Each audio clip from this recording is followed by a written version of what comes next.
If you could read my lips like the pages of an open book, you will see a question that is hanging from a tongue that is dangling, from a mind that is wondering, what is love? Because it's that time of the year again where a certain saint is celebrated. And although there's nothing saintly about the strange fires ignited, yet he is ignited time and time again.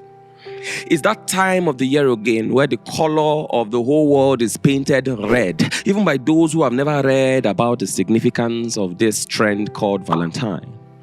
It's that time of the year again where the most confused, misused, and abused word in the vocabulary of mankind, love, is subjected yet again to all kinds of unkind interpretation. But this begs the question, pleading for answers. What is love? In other words, what's the one thing about this love? One thing.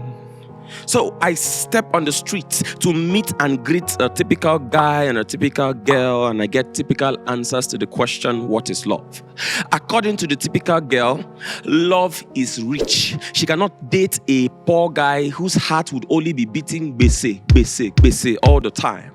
To the typical guy, love is geometry. It comes in shapes, sizes, figures, and curves. You see, the typical guy wants a typical girl whose typical curves would curve the course of his destiny typically. So I throw the question to you like a boomerang that of course has not rang but comes back to me. And permit me to assume jurisdiction with my diction as I attempt to answer the burning question, what is love?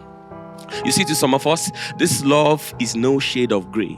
It is plain black and white, like the patterns of a zebra crossing, trampled by the pedestrians that walk in and out of our lives. To some of us, love is no zebra. It is algebra, because our ex-boyfriends and ex-girlfriends are not only the ex, but also the why behind the mystery in our lives' history.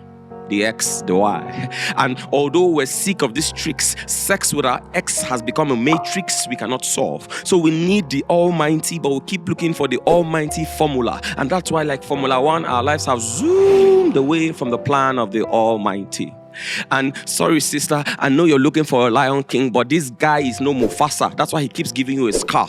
Yet you keep singing Hakuna Matata. My tata, you need to worry because you may not end up being his mata. He's quick to climb your body, but does not want to go near your mata, because to him, you do not matter. You are only matter, anything that has weight and occupies space.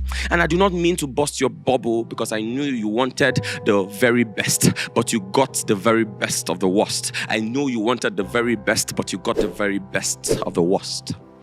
Young man, come down from your high horse and answer the question, what is love to you?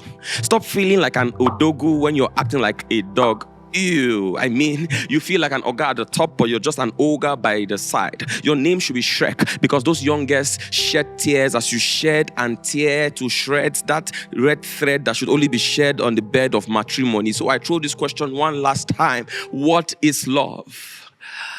According to the culture of scripture, this love is patient. Even though it's not a patient in the hospital of our ambitions.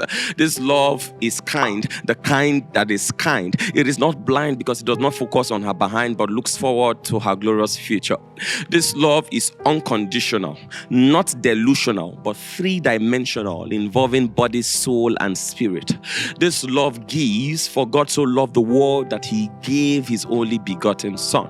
This love is not just a feeling among singles that want to mingle when their heart tingles.